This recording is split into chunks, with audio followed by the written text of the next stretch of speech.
Morning, all the invitees and guests of the inaugural session of 2 days national seminar on higher education in India, issues, challenges for quality and inclusiveness, organized by the Faculty of Social Sciences, Department of Sociology of Dr. B.R. Ambedkar Open University, in collaboration with Telangana State Council of Higher Education and ICSSR SRC, Hyderabad. It is my proud privilege to welcome today's guests. First, now I welcome today's president of the function and our Honorable Vice Chancellor, Professor K. Sitharama Rao Garu. Kindly come onto the stage and occupy the chair. Also, I request today's chief guest, Professor Bimbadri, Chairman, Telangana State Council of Higher Education, Hyderabad. Welcome you, sir. And also, I welcome today's keynote speaker, our former Vice Chancellor and Director NAC, Professor V.S. Prasad Garu. Kindly come onto the stage and occupy the chair, sir. I also welcome today's guests of honors, Professor Ganta Chakrapani Garu, Director Academic, and Professor A.V.R.N. Reddy Garu, Registrar of Dr. B.R. Ambedkar Open University. Kindly come onto the stage and occupy the chairs, sir. Also, I welcome Dean, Faculty of Social Sciences, Professor Vaddaram Srinivas Garu. Kindly come onto the stage and occupy the chair. Also, I request Dr. Boju Srinivas Garu, Seminar Director. I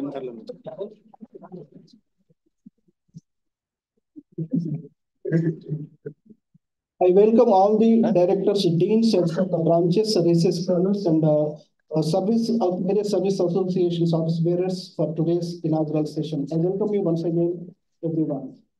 Now I request Ushasri Garu, Dr. Ushasri Garu, kindly present a bouquet to our today's president of the function, Professor K. Sitharama Rao Garu.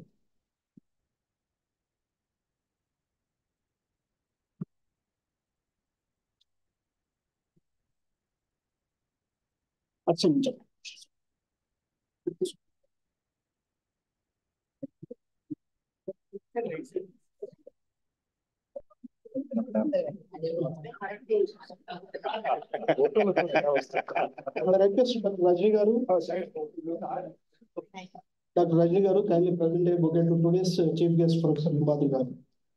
Okay. Hello.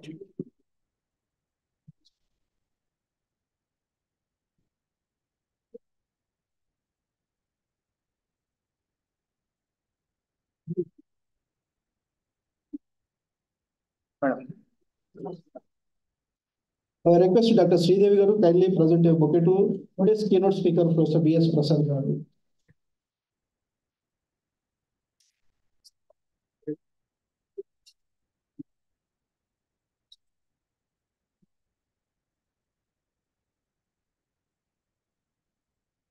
I request Professor Pallavi Kabde Garu kindly present a bouquet to our Director Academic, Professor Ganta Chakrapani Garu.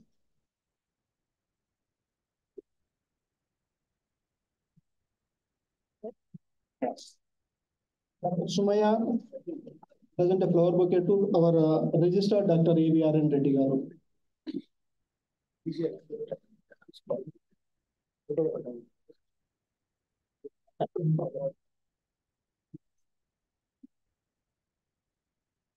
Dr. Jarna Garu, kindly present a flower bouquet to Professor Vaddaram Srinivas Garu, Dean, Faculty of Social Sciences.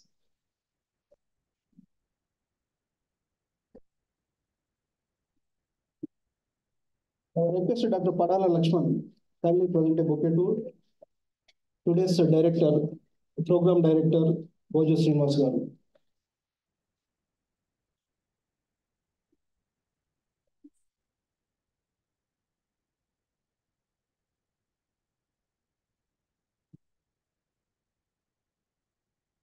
Now I request all the dignitaries on the dais kindly proceed for the offering of floral tributes and lighting of the lamp. offering floor tributes to Dr. B.R. Ambedkar.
Thank you, sir. Thank you very much.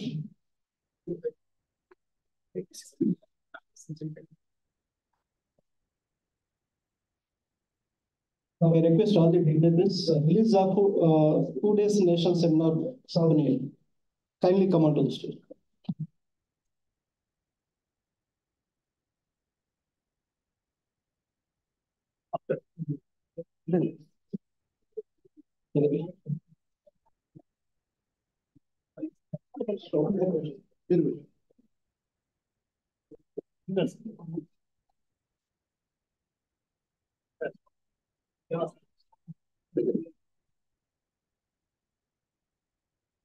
In today's national seminar, 86 research papers are going to present in 2 technical sessions and 2 panel discussions.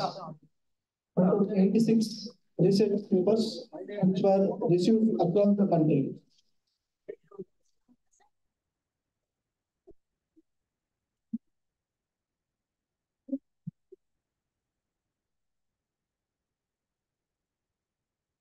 The abstracts which were sent by the paper presenters are published in this Savani, which is going to give all the participants and paper presenters.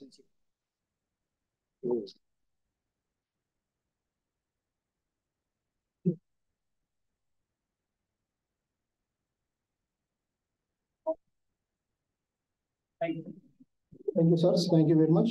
Now I request Professor K. Sita Ramarao, Vice Chancellor of the University and today's President of the function, kindly conduct the further proceedings. Thank you very much.